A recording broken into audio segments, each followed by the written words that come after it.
les comentaba, el doctor Matías Butler es licenciado y doctor en química por la Universidad de Buenos Aires y se ha especializado en la utilización de espectrometría de masa para la identificación de compuestos y sustancias orgánicas. Y su interés en las ciencias ambientales está vinculado a las transformaciones de estas sustancias en el ambiente, justamente, a través de distintos procesos. Matías ha realizado también un postdoctorado en la Universidad de York, en York University, en Toronto, donde se ha especializado justamente en espectrometría de masas y ha completado su capacitación en ese lugar. Bueno, Matías, no digo más nada, así que si querés, todo tuyo para colocar la presentación, como habíamos Bueno, ensayado. muchas gracias, Roberto. Bueno, buen día a todos y todas. Paso a presentar la Eh, pantalla. Perfecto. Mientras Matías conecta la presentación, le solicito por favor, colegas, si durante la presentación podemos apagar micrófonos y cámaras para mejorar el ancho de banda, por favor. Gracias. Después lo abrimos.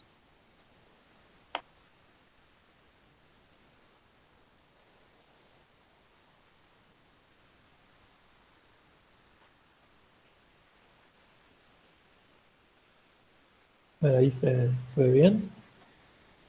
Sí, Matías, perfecto. Adelante. Bueno, genial. Bueno, entonces, en la presentación del día de hoy quería contarles un poco sobre los trabajos que estuve haciendo en los últimos tiempos en el instituto, en 3IA, con los equipos que están, para, bueno, mostrarles algunos ejemplos de la capacidad de esta técnica de análisis, y en particular yo me voy a concentrar para el estudio de las moléculas orgánicas. Entonces, la presentación va a estar organizada de la siguiente manera. Voy a dar espero que sea breve introducción de la técnica para los que no estén familiarizados y de la metodología que utilizo para realizar el análisis. En particular me voy a concentrar en el análisis por cromatografía líquida acoplada a espectrometría de masa.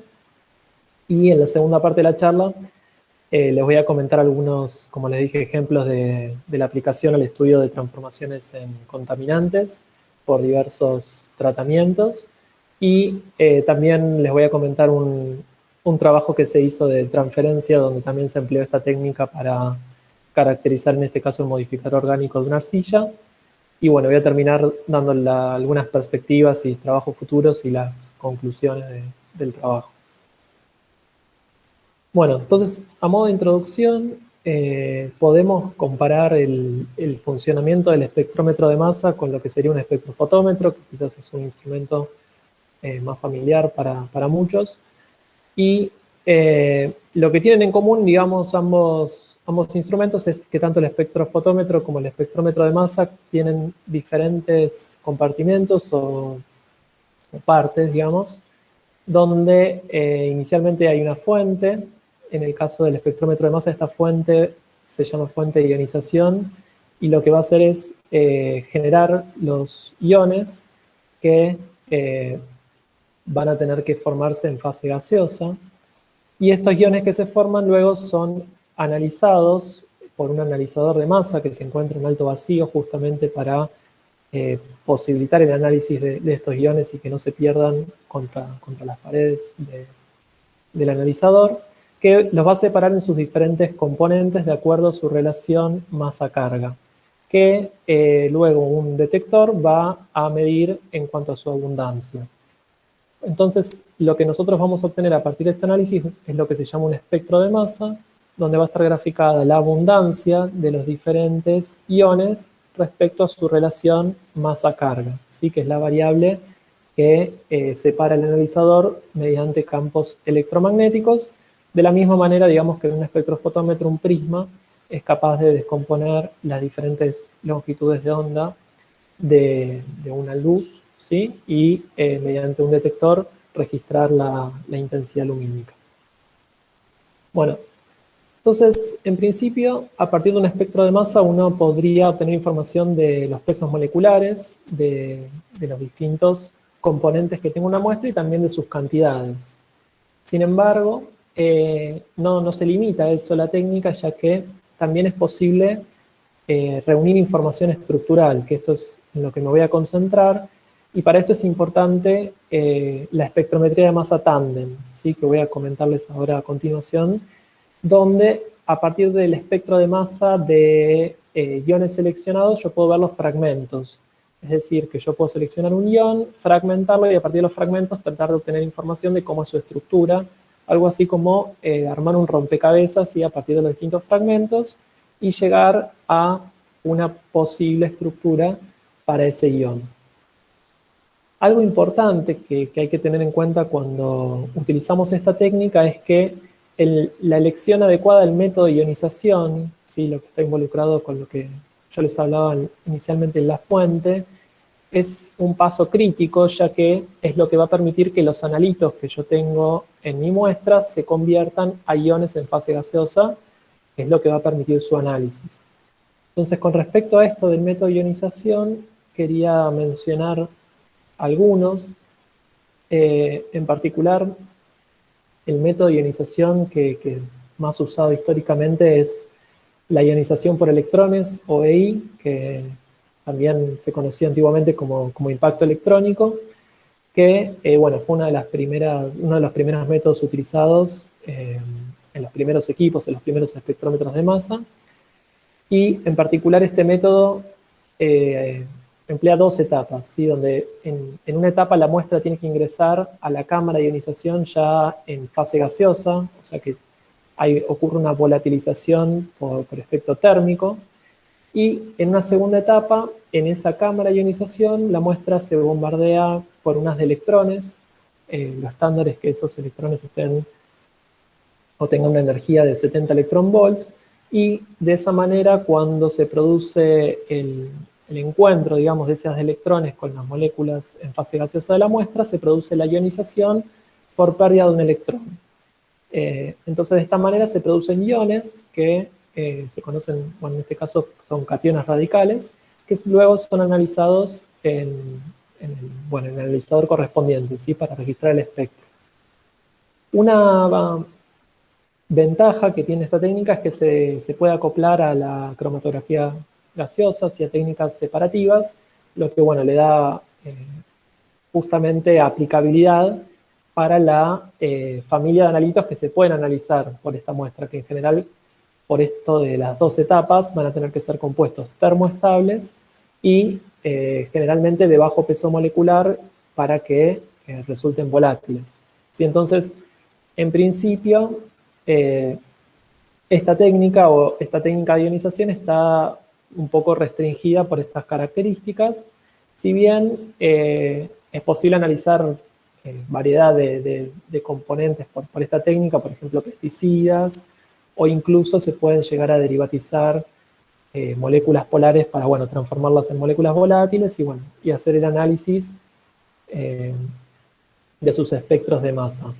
Algo a destacar de esta técnica de la cromatografía gaseosa y en particular del acoplamiento de ionización por electrones es que existen bibliotecas de compuestos que fueron medidos, entonces uno a partir del espectro de masa, si tiene suerte, digamos, y una buena biblioteca, es posible llegar a la identificación del compuesto a través de la comparación y, bueno, de la, digamos, de la selección de candidatos que hay en la biblioteca. El otro método de ionización en el que me voy a centrar y es en el que más voy a hablar es lo que se conoce como ionización por electrospray o ESI, que son las siglas.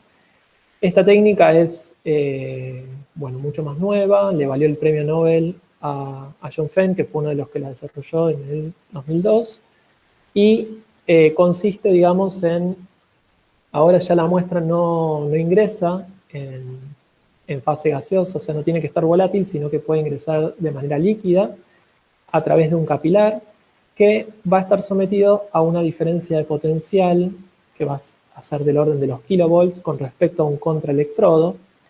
Y lo que va a suceder es que cuando ese capilar tiene una punta muy, muy finita, se va a generar un spray, y ese spray, como consecuencia de esta diferencia de potencial, va a resultar en la formación de gotas que van a tener una carga superficial, donde voy a tener tanto el solvente como los analitos. Luego, estas gotas se van a ir evaporando a lo largo del camino y va a llegar un momento en donde, a raíz del aumento de la carga superficial, ocurren explosiones donde se desprenden, digamos, las moléculas de solvente y voy a terminar con los analitos o los ionizados, digamos, en fase gaseosa. Entonces, en función de la polaridad que yo aplique al contraelectrodo, es posible hacer el análisis en lo que se conoce en modo positivo, o sea, detectar, por ejemplo, las moléculas protonadas con multicarga o incluso ductos con cationes metálicos, o también puede ser en modo negativo, donde ahí voy a detectar principalmente las moléculas desprotonadas o formando aductos con distintos aniones. Entonces, la particularidad que tiene esta técnica, a diferencia de las que les comentaba antes, es que esta parte, que es la cámara de ionización, está abierta a la atmósfera, o sea, es un proceso que ocurre a presión atmosférica, y el vacío que se requiere en el analizador, bueno, justamente empieza a aplicarse a partir de acá, ¿sí? Cuando ya los iones pasaron por una rendija y bueno, van a ir directo al analizador. Una de las ventajas que tiene esta técnica es que no hay un límite en cuanto al tamaño de las moléculas que se pueden ionizar. A partir de esta técnica es posible bueno, analizar proteínas, ¿sí? Intactas, o sea que en principio no hay ningún problema con el tamaño de las moléculas mientras lleguen al analizador, ¿no? que lleguen a esta etapa. También se conoce como, se dice que es una técnica suave, ya que no, no se producen muchos fragmentos durante este proceso, o sea, todo este proceso donde se van formando las gotas cargadas y se van, generan los analitos en fase gaseosa, ionizados, no implica mayores fragmentaciones, por lo general. A diferencia de lo que les comentaba antes, la ionización por electrones, donde además de la molécula ionizada, muchas veces se ven fragmentos, ¿sí? Producto de la alta energía del proceso. Y bueno, y una gran ventaja también que permite esta técnica es que se puede acoplar a técnicas de separación líquida, como por ejemplo HPLC. ¿Sí? O sea, yo puedo ingresar el analito en solución o también puedo ingresar el eluente que sale de la columna de una separación por HPLC. Entonces, bueno, es una técnica que se usa mucho acoplada justamente a separaciones que vengan con un solvente líquido, ¿no? Bueno, y en particular, como justamente esta técnica es suave y no se obtienen muchos fragmentos, se beneficia mucho de la aplicación de lo que se conoce como espectrometría de masa tándem. En la espectrometría de masa tándem consiste en seleccionar un cierto ion que tiene una dada relación masa-carga, o sea que yo veo en el espectro de masa, y aislarlo, ¿sí? Mediante la aplicación de campos electromagnéticos, quedarme solamente con ese ion. Entonces, ese ion se separa y lo voy a llamar ion precursor y lo puedo someter a un proceso de disociación o de activación, digamos, para que se disocie o se fragmente. Por ejemplo, se puede usar un gas inerte como argón y nitrógeno, que sería el blanco, o sea, lo hago chocar contra una alta concentración de moléculas de este gas inerte. Entonces, a raíz de los choques, se va a producir la activación de estos iones y se van a fragmentar. Y si ahora esos fragmentos yo los analizo con el analizador, digamos, que venía empleando, puedo obtener lo que se conoce como el espectro de masa tándem, que se designa mediante esta manera, MSMS, y donde lo que se ve son los iones producto. Entonces, de esta manera yo puedo hacer lo que les decía antes, que es obtener los fragmentos de un dado ion para justamente reunir información estructural. Bueno, en cuanto a la metodología de análisis por HPLC masa, se podría separar en tres etapas, donde en la primera etapa tengo lo que sería la preparación de las muestras, que generalmente va a involucrar el filtrado de las mismas como mínimo, digamos, para eliminar cualquier partícula, sobre todo esto está más relacionado con la separación cromatográfica, que bueno, como es alta presión y las columnas están muy empacadas, necesito que la muestra no tenga ningún material particulado. Pero, o sea, dependiendo de la naturaleza de la muestra, bueno, la preparación puede involucrar también alguna preconcentración o algún otro paso. Una vez que la muestra está en solución y lista para inyectar, se inyecta, digamos, en el equipo. En particular, este es el equipo que tenemos en el instituto, que es un UHPLC que está acoplado con una trampa iónica, que es lo que sería la parte del analizador de masa, con una fuente de electrospray que también, bueno, se pueden intercambiar por otra fuente a presión atmosférica.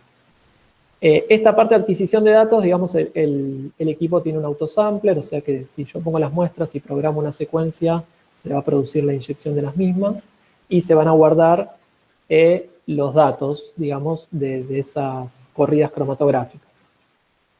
Después, lo que vendría a ser el cuello del embudo, o el paso, digamos, que limita un poco todo lo que sería el análisis, tiene que ver con los datos. Esto, bueno, se hace mediante computadoras y está un poco relacionado con la metodología de análisis que se emplee. En particular, se pueden diferenciar dos tipos de análisis que se conocen como lo que es comúnmente como búsqueda dirigida y búsqueda no dirigida. En la búsqueda dirigida uno hace o puede realizar un análisis cuantitativo y se basa principalmente en el uso de estándares, o sea que yo necesito disponer del estándar del compuesto que quiero analizar y puedo realizar mediante curvas de calibración una cuantificación, ¿sí?, del analito de interés. Por otro lado, en el análisis no dirigido se centra, digamos, en la identificación de compuestos cuando no cuento con estándares, ¿sí?, ya sea porque no existen o no son disponibles comercialmente y son de difícil acceso. Entonces, en ese caso, ahí estaríamos hablando de una búsqueda no dirigida. Y también cuando son compuestos que, bueno, no están descritos, ¿no? No se restringe solamente a compuestos conocidos de los que no se cuentan estándares, sino también se incluyen compuestos desconocidos. Entonces, en particular, yo me voy a centrar en este tipo de análisis, en el análisis no dirigido, y como resultado de esto uno puede obtener cromatogramas. Esto sería, por ejemplo, un experimento donde se van sacando muestras a distintos tiempos de incubación y se van analizando, a partir de la corrida cromatográfica, los tiempos de retención, que es el tiempo en que salen de la columna, los distintos compuestos. Eso en función de una intensidad relativa. Entonces, por ejemplo, acá se muestra cómo van variando la altura del pico de este compuesto, que es la furosemida, en función del tiempo. O sea, se ve una disminución y por otro lado se ve a medida que aumenta el tiempo un aumento de este compuesto, la salvamina, que es justamente un producto de transformación, ¿sí? Entonces este sería un posible análisis, un posible resultado a partir de la aplicación. Y en particular, si yo ahora me paro en el pico del compuesto y me fijo el espectro, digamos, uno puede obtener información de los iones que están presentes y que van a corresponder a las masas de los compuestos, ¿sí? Y bueno, y también podrían llegar a verse fragmentos. En este caso, fíjense, las moléculas presentan un átomo de cloro en su estructura y bueno, también se puede observar lo que se conoce como el patrón isotópico, ¿sí? Eso también me puede llegar a dar información acerca de los distintos átomos que forman parte de la estructura cuando, bueno, presentan un patrón isotópico particular. Entonces, lo que yo, o la metodología que yo empleo, digamos, para hacer este análisis, tiene que ver con justamente usar algoritmos computacionales que ayuden a buscar estos compuestos que se están formando, estos productos de transformación, ¿sí? La idea es que el empleo de ESI, bueno, les comenté, era una técnica muy, muy buena, les comenté todas las ventajas que tenía.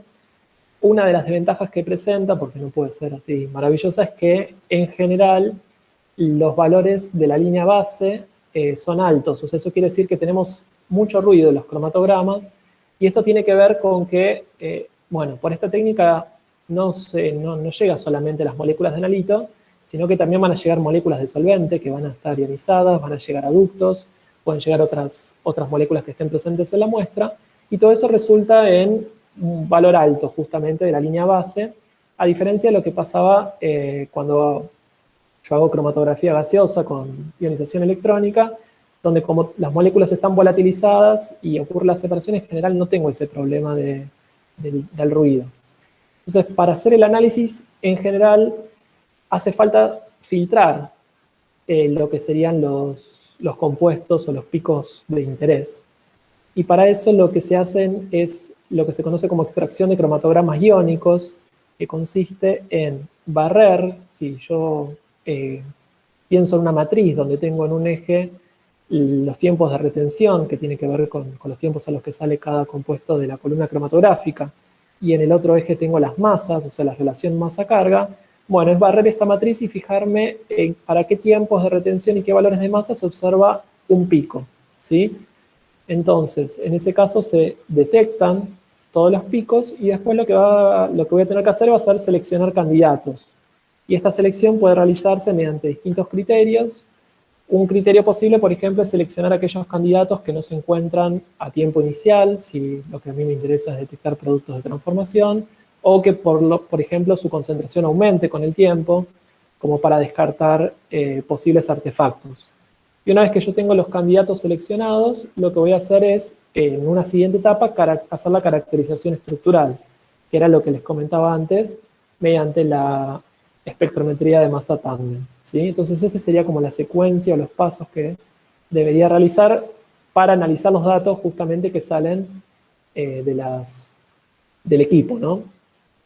Entonces, ahora quería comentarles un poco más con ejemplos, o cuáles son los resultados que se pueden obtener de este análisis. Y en particular me voy a centrar en los contaminantes emergentes, digamos que es mi tema. Y los contaminantes emergentes, bueno, surgen en la actualidad como una problemática, tiene que ver con que principalmente su uso fue aumentando y no se encuentran regulados por legislaciones, entonces por lo tanto no se monitorean. Y bueno, constituyen una amenaza potencial para la salud humana y también de los ecosistemas. Y en particular, estos contaminantes emergentes pueden sufrir transformaciones, tanto en ambientes naturales, como podría ser el medio ambiente, o también artificiales por la aplicación de distintos tratamientos. Entonces, estas transformaciones lo que hacen muchas veces es disminuir la cantidad de los contaminantes, pero esta disminución, excepto que se produzca mineralización, digamos, y se transformen todos los átomos constituyentes en dióxido de carbono y otros compuestos inorgánicos, en general se transforman en lo que se conocen como productos de transformación, y la preocupación es que muchas veces estos productos de transformación pueden resultar más tóxicos o persistentes que los compuestos precursores. Entonces, no alcanza con cuantificar o medir estos contaminantes emergentes en el ambiente para evaluar su impacto o su posible impacto, sino que también habría que tener en cuenta los productos que se forman a partir de ellos y, bueno, a partir de eso, hacer una evaluación más global.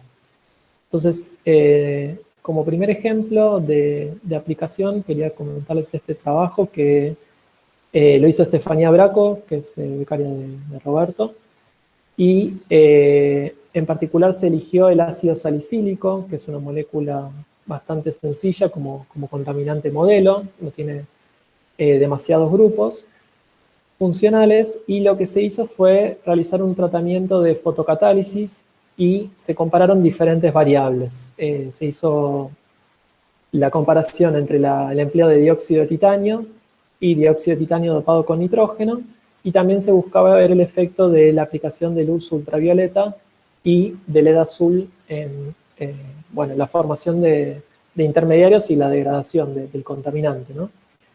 En particular, mediante la aplicación de la metodología que les comentaba, fue posible detectar 10 intermediarios a partir de esta combinación de tratamientos que les mencioné, que dio lugar, bueno, a 10 especies que se caracterizaron por un dado tiempo de retención, ¿sí? Y una determinada relación masa-carga.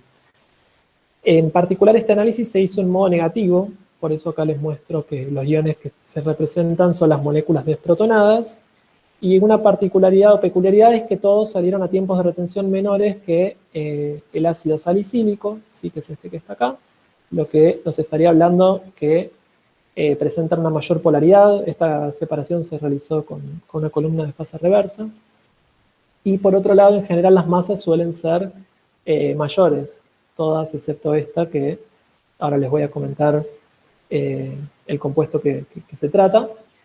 Y esto es para mostrarles, digamos, un ejemplo. Este sería el cromatograma que se obtiene de todos los iones que llegan al detector en función del tiempo. Acá este pico que se puede ver es el del ácido salicílico, a un dado tiempo de tratamiento.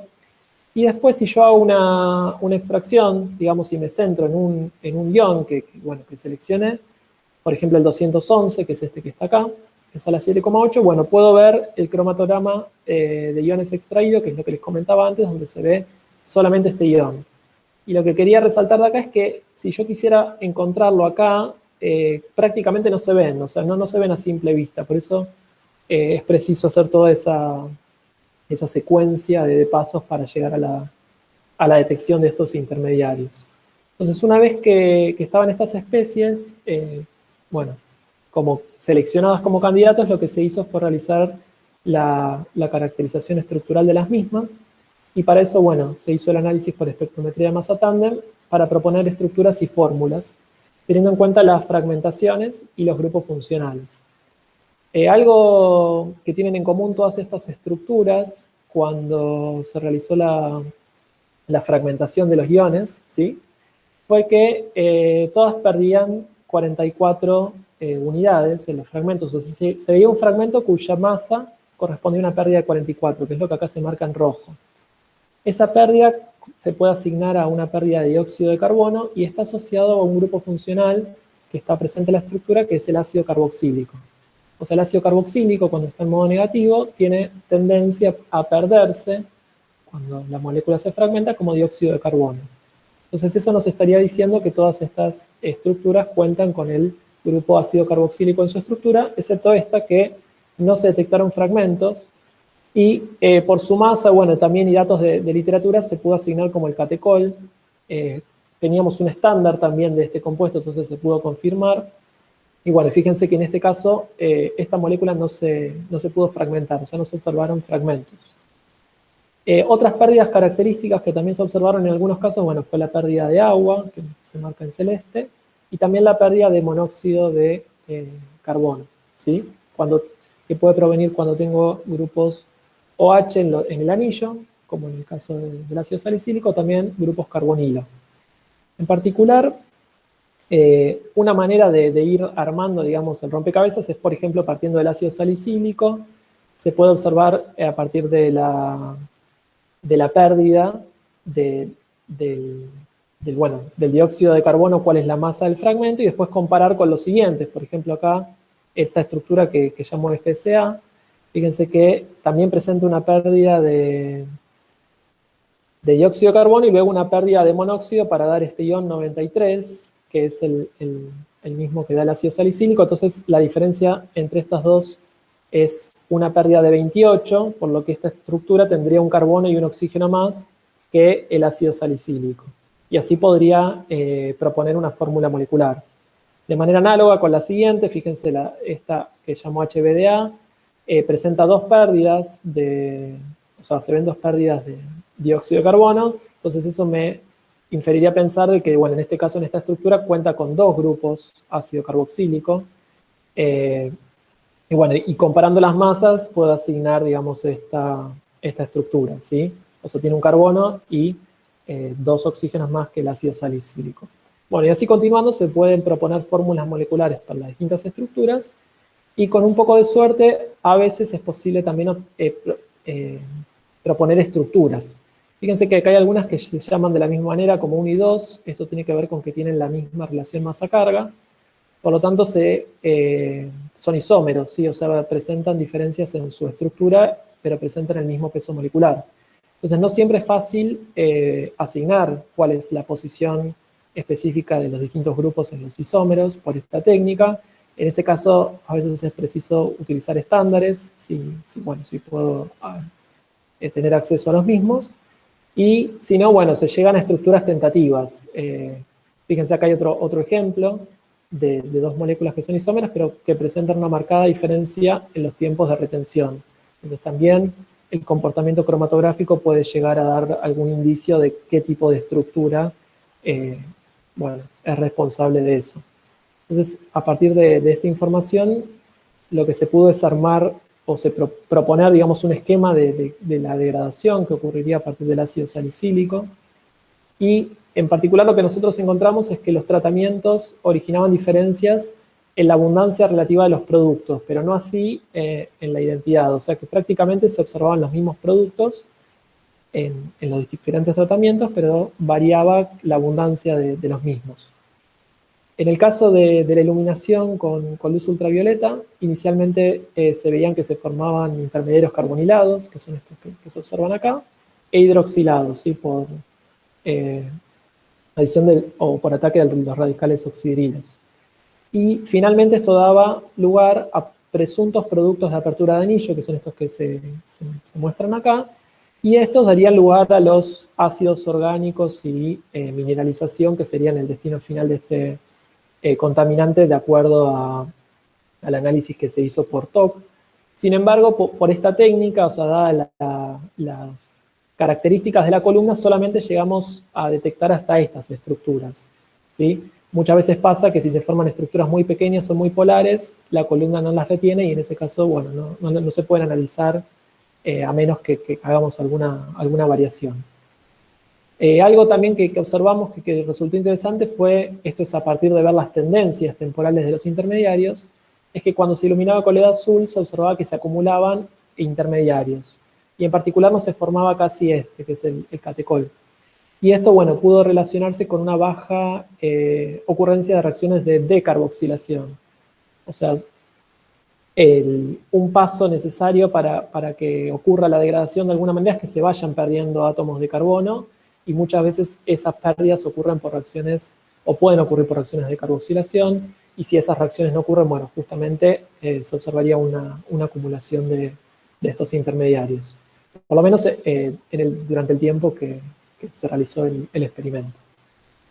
Bueno, otro ejemplo que les quería comentar, un trabajo que se realizó en colaboración con Gustavo Coruchet y el grupo del SINDEFI de La Plata. La Florencia realizó los experimentos y, bueno, y Elsa también en el instituto estuvo colaborando, digamos, para el análisis de estas muestras, que consistían en el análisis de los productos de biodegradación de este colorante, que es el naranja reactivo, por efecto de levaduras. Entonces, en este caso, fíjense que la molécula es bastante más grande y más compleja, y una particularidad que presenta es que ya se encuentra cargada, o sea, esta molécula en realidad está presente como una sal en el colorante. Y bueno, y el hecho de que esté cargada le confiere una alta polaridad y requiere que el análisis se haga en condiciones de manera de tratar de que se produzca la retención en la columna, ¿sí? Para eso lo que se hace es usar agentes de alguna manera que formen pares iónicos con estos grupos sulfato y sulfonato y aumentar la retención en la columna. Nosotros usamos una sal de trietilamonio para eso. Y lo que se hizo fue analizar alícuotas del medio de cultivo a tiempo inicial, intermedio y final del tratamiento. Entonces, en este caso, el análisis permitió proponer estructuras y fórmulas para 4 de los intermediarios que fueron detectados. Acá les quería remarcar que también, nuevamente, a partir de los distintos grupos funcionales se producen pérdidas características y, bueno, y a partir de esas pérdidas es que uno puede proponer fórmulas moleculares y luego estructuras para los distintos intermediarios. En particular, en este caso, las transformaciones que se observaron fueron la ruptura oxidativa del enlace diazo, ¿sí?, de este colorante, la desulfatación, o sea, la pérdida de este grupo sulfato, y desulfonación, por ejemplo, en este intermediario, y bueno, y también intermediarios oxidados, o sea, producto de oxidación. En este caso no se observaron productos nuevamente más pequeños o más oxidados, y esto puede atribuirse a lo que les contaba anteriormente, que cuando la molécula se vuelve muy polar o muy pequeña, resulta difícil su retención en la columna cromatográfica, y bueno, en ese caso el análisis en esas condiciones, o sea, utilizando columnas de fase reversas, llegaría hasta este límite. En este trabajo también lo que se hizo fue relacionar la aparición de distintas estructuras en el tiempo con resultados de toxicidad, ¿sí? Eso también es algo que es muy útil para tratar de interpretar resultados de toxicidad a partir de los distintos grupos funcionales y el conocimiento que se tiene del efecto que pueden tener en diferentes organismos. En el caso particular esto de la formación de aminas aromáticas. Bueno, y el tercer ejemplo que les quería dar del estudio que realizamos, esto también lo realizó Estefanía, y se hizo también en colaboración con José Luis, grupo de Roberto, y tiene que ver con el tratamiento fotofentón heterogéneo de ahora de oxitetraciclina, que es esta molécula que se muestra acá, que es un antibiótico de amplio espectro que se utiliza tanto en humanos como en el sector veterinario. Y bueno, el interés acá estaba en analizar cuáles eran los productos que se formaban a partir de aplicar este tratamiento, pero ahora sobre muestras de arcillas donde la oxitetraciclina estuviera previamente absorbida. O sea, la idea sería realizar en una primera instancia una absorción del contaminante mediante arcillas y luego realizar el tratamiento de las arcillas con tratamiento fotofentón heterogéneo, bueno, para tratar este contaminante. Entonces, en el caso particular, se realizaron sobre suspensiones de la arcilla que contenía el contaminante absorbido a distintos pHs, 3 y 7. Y en este caso, lo que se midió fue, en un primer lugar, el TOC, o sea, el carbono orgánico total, para evidenciar la degradación, porque, bueno, justamente estaba absorbida. Y lo que se observó fue que a tiempos cortos aumentaba el TOC, lo que hablaba de la desorción del contaminante o de productos de degradación, y después disminuía. Entonces eso, bueno, nos daba un indicio de que el tratamiento estaba funcionando. Sin embargo, cuando se realizó el análisis por la técnica que les mencionaba antes, se detectaron pocos intermediarios. Entonces esto podía estar relacionado con que el experimento ocurriese muy rápido y se estuvieran formando muchos productos y que tuvieran concentraciones relativamente bajas, lo que dificultaba el análisis. Por otro lado, también se realizaron experimentos control, o sea, realizaron el experimento en fase homogénea con hierro en solución y también experimentos de fotólisis, o sea, sin agregar agua oxigenada y en oscuridad, o sea, agregando agua oxigenada pero sin la luz. Y estos experimentos, aunque mostraron menos mineralización que el experimento modelo, permitieron detectar más intermediarios que luego pudieron identificarse en este experimento. Entonces, en este caso, el uso de condiciones más suaves fue útil para caracterizar un poco mejor el proceso y los intermediarios que se formaban, dado que, bueno, ocurren más lentamente y en condiciones más controladas. Entonces, a partir de esto fue posible identificar, acá les muestro 8 intermediarios. En particular, bueno, la estructura es mucho más compleja, acá no les muestro el análisis de las distintas fragmentaciones. Lo que quería destacar es que algo llamativo es que, bueno, muchos de los productos, fíjense, salen a tiempos de retenciones mayores que la oxitetraciclina, lo que nos está hablando de una disminución, ¿sí?, de la polaridad por efecto del tratamiento. Y en particular, acá lo que les agrego es una columna de cuál sería la modificación estructural respecto de la oxitetraciclina de acuerdo a la fórmula molecular propuesta. Entonces, en algunos casos hay adición de oxígeno, en otros casos hay pérdida de monóxido de carbono y pérdida de agua, también hay pérdida de hidrógeno, o sea, reacciones de oxidación, bueno, y combinaciones de las distintas modificaciones. En particular, lo que se encontró, las principales transformaciones encontradas tienen que ver con reacciones de hidroxilación, que bueno, es algo esperable, en particular por la presencia de los anillos aromáticos, y también de decarbonilación, que es la pérdida de monóxido de carbono, en particular la propuesta, según otros trabajos, es que se pierde este átomo con este carbono con este oxígeno, y esto está relacionado con el efecto de la iluminación ultravioleta.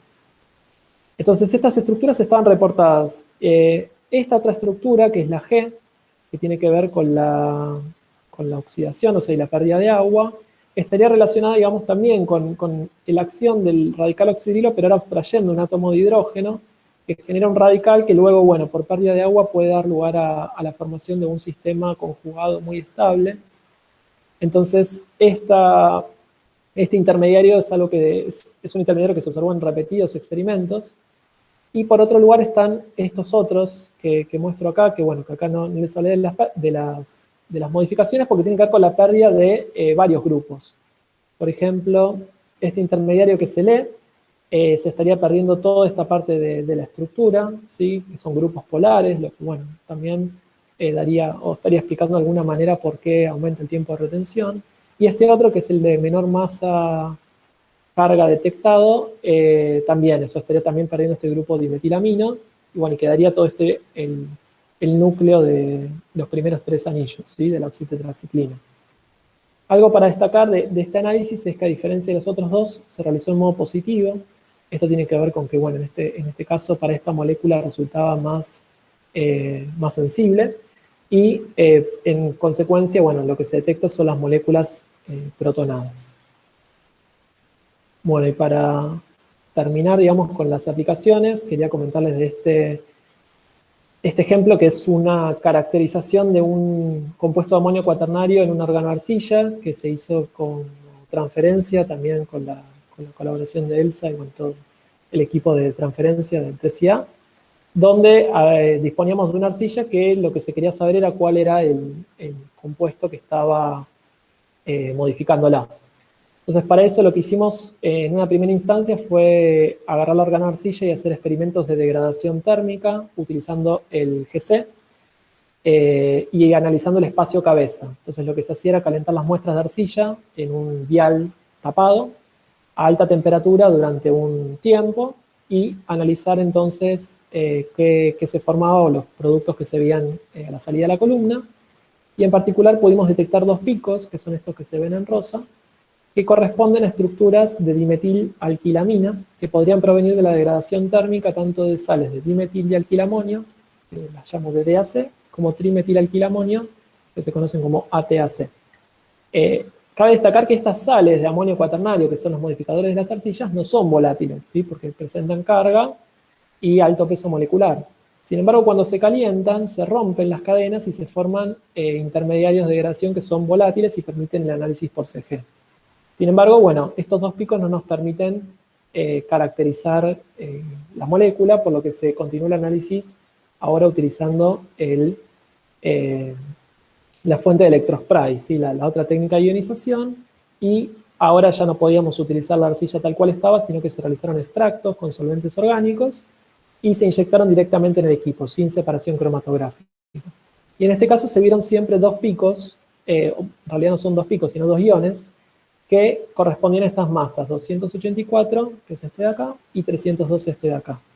Y nuevamente estas 2 masas presentaban una ambigüedad, podían corresponder a compuestos de dimetil y alquilamonio con alguna cadena alquílica impar, aunque esto es poco probable, y si no podían ser compuestos de alquil trimetilamonio con cadenas de 16 carbonos y de 18 carbonos. Entonces, para confirmar esto último, lo que se hizo en la última etapa fue filtrar y analizarlo ahora por HPLC masa en condiciones similares, y afortunadamente también teníamos patrones de estos compuestos, que son los de 18 carbonos y los de 16 carbonos, que tienen las masas correspondientes.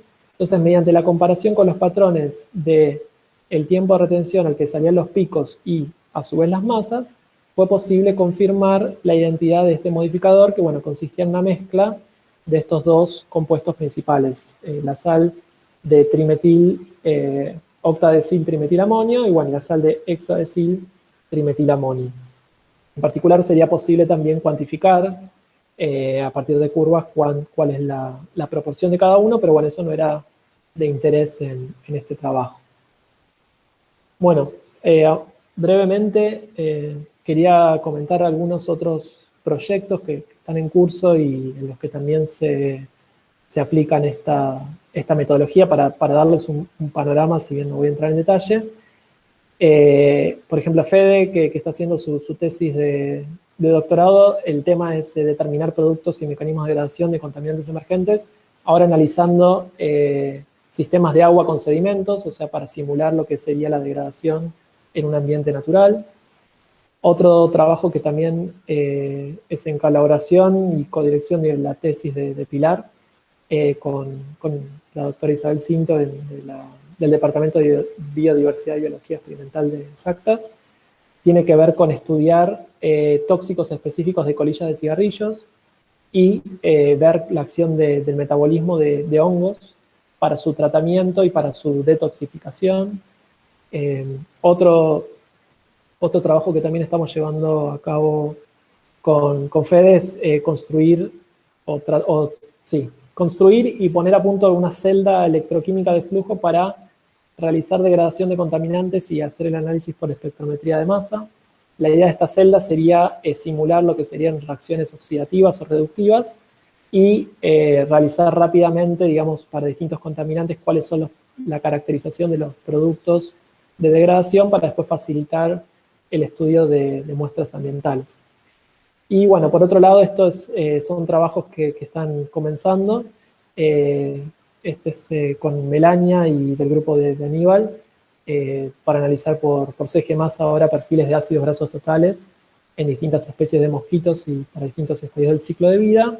Y también en relación al PUE, al proyecto de unidad ejecutora, con Vale, y bueno, hay una becaria o becarie que va a comenzar próximamente, es determinar ahora productos de transformación de ivermectina en sistemas de aguas sedimentos, y bueno, evaluar también la toxicidad en artrópodos del suelo. Entonces, es bastante versátil la técnica de la espectrometría más en cuanto al abanico de compuestos y muestras que se pueden analizar y el que se puede obtener información. A modo de conclusión, si bien, bueno, esto que les decía, es una técnica bastante adecuada y versátil para análisis de moléculas orgánicas, algo a destacar es que tanto la separación cromatográfica como la fragmentación y la detección es fuertemente dependiente de las estructuras de estas moléculas, por lo que son pasos que hay que optimizar y bueno, y trabajar en las condiciones óptimas. Y la identificación es posible a partir de la información estructural, pero no hay que olvidarse que se obtiene a partir del análisis de especies que están cargadas en fase gaseosa, o sea que yo estoy infiriendo información de las estructuras a partir de lo que estoy observando de los iones que se forman a partir de las moléculas que provenían de mi muestra. Entonces, es crítico, digamos, todos estos pasos que les comenté antes para que, bueno, que la información y la identificación sea lo más rica posible. Y lo que les espero haberlos mostrado y dar el panorama de que, bueno, este análisis no dirigido, o sea, sin el empleo de patrones, permite identificar tentativamente productos de transformación cuando no se cuenta con estándares de referencia. Y bueno, si uno quisiera la confirmación de estas estructuras, tendría que, bueno, bien conseguir los estándares de referencia o realizar estudios por técnicas complementarias para tener, bueno, una mayor confirmación y seguridad de las estructuras formadas. Bueno, espero no haberme excedido demasiado. Quiero agradecerles a todos por su atención.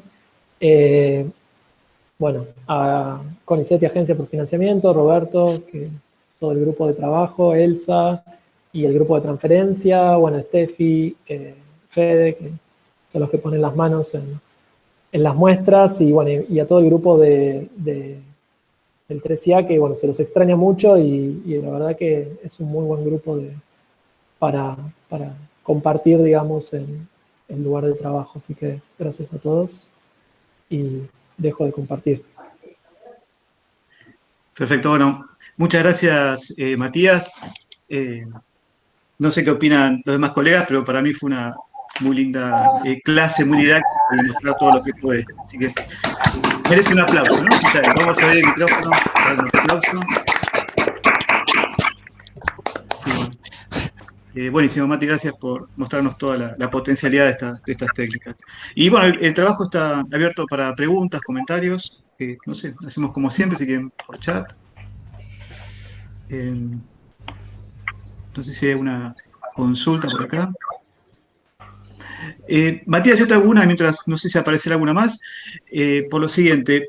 ¿Qué cosas, digamos, qué alternativas tenemos dentro del equipamiento con el que contamos en el 3IA para moléculas polares y un poquito más pequeñas que las que mostraste? Porque notamos ahí que presenta alguna cierta dificultad de análisis, o por lo menos no es tan directo. ¿Y qué se puede hacer?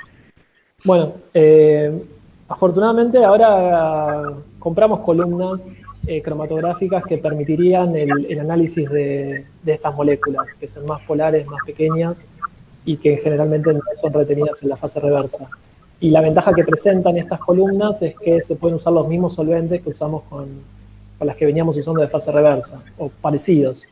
Entonces, la idea es, en esos casos, para enriquecer el análisis, bueno, volcarse a estas columnas. Pero bueno, es algo que se compró ahora durante la pandemia y todavía no pudimos sacarles provecho, ¿no? Pero me parece que ahí hay mucha potencialidad para realizar esos análisis, que son lo que nos estaba faltando. Claro.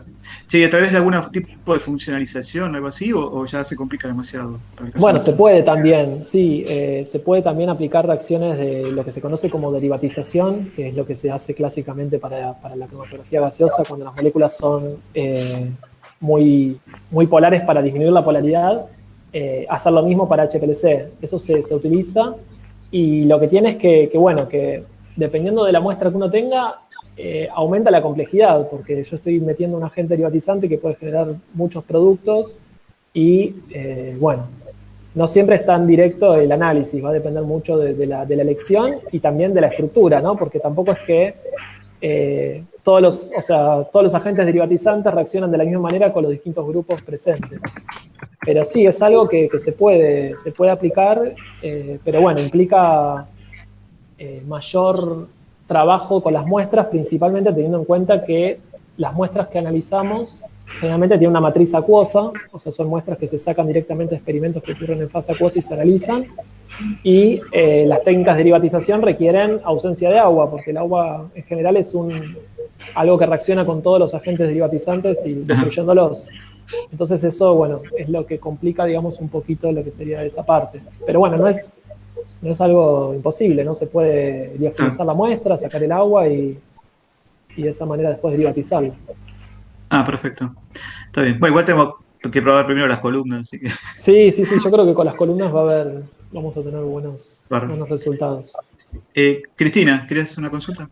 ¿O comentario? Sí, ahí se me escucha. Sí. Perfecto. Bueno, antes que nada, felicitarte. La verdad que para una bióloga y no ducha en estos equipamientos estuvo muy, muy clara. Así que felicitaciones. La consulta o el comentario quizás viene más a colación justamente con lo que presentaba yo la semana pasada en cuanto a lo lindo que sería poder engranar, ¿no? De alguna manera siempre el tema de la toxicidad post evaluación digamos, de un tratamiento. O sea, el tratamiento está muy bien y a través de los ejemplos estuvo clarísimo cómo se puede llegar a contaminantes secundarios, o sea, transformaciones que, como bien dijiste, pueden eventualmente llegar a ser mucho más tóxicas inclusive. Entonces, en algunos casos se veía la reducción, por ejemplo, en la masa, en el tamaño de la molécula, y ahí uno tiende a pensar, bueno, por lo menos estamos reduciendo. Donde a mí me quedaban por ahí más dudas es en el caso del acetil salicílico, ¿no? Creo que era la sustancia, sí, en la que se veía que era más grande, y está, o sea, puede ser que sean, a ver, no sé cómo se llaman, radicales, sustituyentes, que no son conocidos así tanto por su toxicidad, pero eventualmente podrían llegar a ser, sobre todo cuando no se puede, como bien decías, estimar la fórmula química, o sea, se puede conocer la fórmula química y hacer una estimación de lo que podría ser la forma de la molécula, pero no siempre esto es así. Entonces, a eso va mi comentario, la importancia de asociar a continuación de un procedimiento, de una técnica en la que la idea es justamente reducir toxicidad, un bioensayo de toxicidad. Sí, totalmente de acuerdo y sí, es fundamental, me parece, para completar cualquier estudio, realizar el ensayo de toxicidad. Bueno, porque me parece que es la otra pata importante de justamente lo que estamos estudiando, ¿no? No solamente qué se está formando, sino también qué impacto, qué efecto van a tener estos compuestos. Así que sí, yo estoy totalmente de acuerdo en claro, realizar esos estudios. Sobre todo cuando de repente no hay un único compuesto, ¿no? Sino como se ve acá, que hay un cóctel de sustancias que pueden a su vez estar interactuando entre ellas. Un poquito lo que yo hacía comentarios, digamos, el otro día, ¿no? Como para reforzar la importancia que tendría esto, ¿no? Y cómo se complementan técnicas valiosas, todas muy valiosas. Sí. Gracias. Totalmente de acuerdo y gracias por el aporte que me parece que es muy importante. De hecho, yo no lo comento, pero hay metodologías de análisis que lo que hacen es enfocarse en la toxicidad y a partir de la toxicidad ir buscando después cuáles son los compuestos. O sea, como un poco, claro, en vez de hacerlo al final, hacerlo al principio y bueno, ir de ese sentido, que está buenísimo, pero bueno, implica toda una metodología y toda una puesta a punto que, bueno, por lo menos por ahora no tenemos, pero me parece también que es algo muy interesante de ir buscando así por el efecto. Buenísimo, muchas gracias. Vamos. No sé si hay algún comentario más. Bueno, y en este caso, Matías, no sé si lo comentaste, creo que no.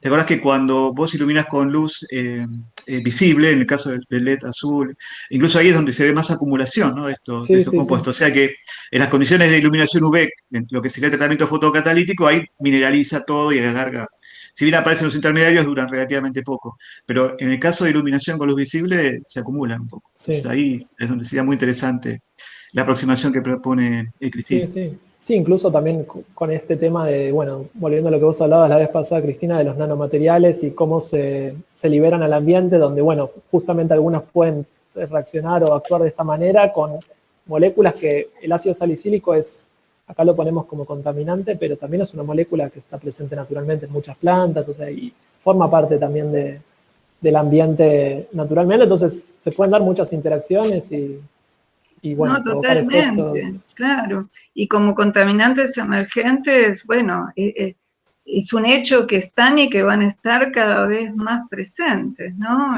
Todo lo que son medicamentos y sustancias así de uso farmacéutico en general, ¿no? Sí. Bueno. Marta, ¿querías hacer una consulta, comentario? No, es una pregunta. No me acuerdo, quizá porque en ese momento me distraje o qué, no recuerdo si vos diste la diferencia de los mecanismos que ocurrían con luz UV y luz visible.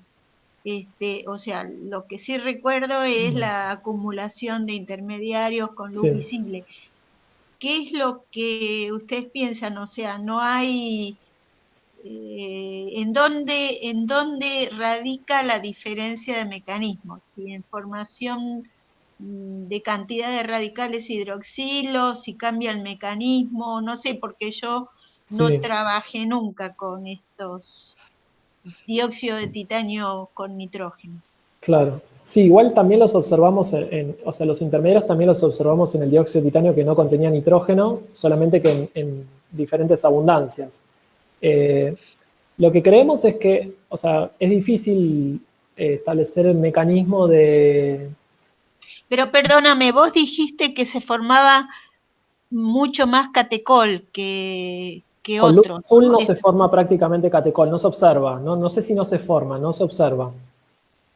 Con luz visible. Con luz visible, sí. Entonces, por eso la hipótesis era que tenía, como el catecol está involucrado, o sea, para que se forme catecol tiene que haber una reacción de decarboxilación.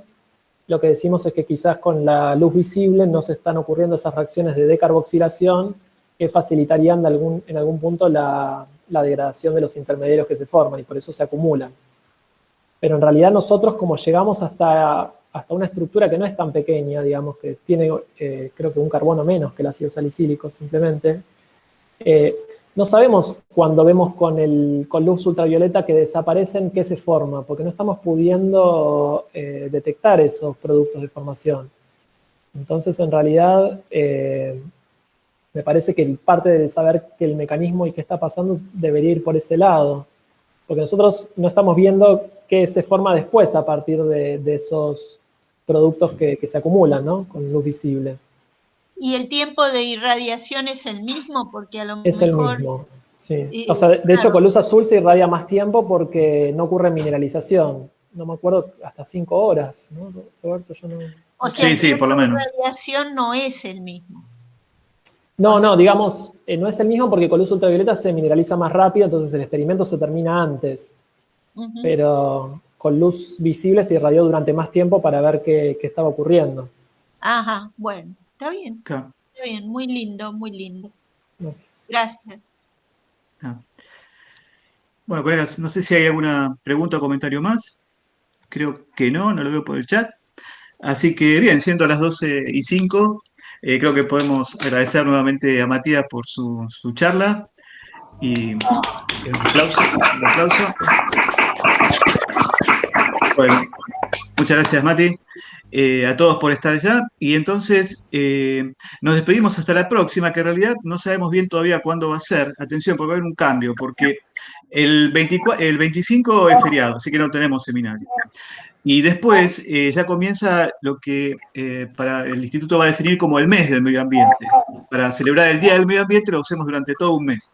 Y va a haber todo un conjunto de talleres y actividades que van a ser los días viernes, por lo cual muy probablemente suspendamos estos seminarios para no recargar tanto la agenda de todos ustedes, que es muy ocupada, y podamos concentrarnos todos en las actividades del mes del ambiente.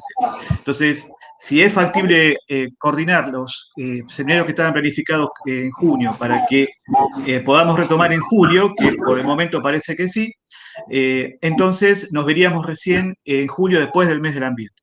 Así que estemos atentos o estén atentos por favor a las novedades. Pero en principio vamos a tratar de posponer todo para julio y están súper invitados a participar en las actividades del mes del ambiente. Así que, bueno, con esto nada más me despido. Muchas gracias por estar allí y estamos en contacto y atentos a las novedades. Nos vemos. Chao, chao, cuídense. Chao, buen día a todos. Gracias, Eri. Chao. Chao, buen día, excelente charla, Matías. Chao, hasta luego. Chao. Hasta luego.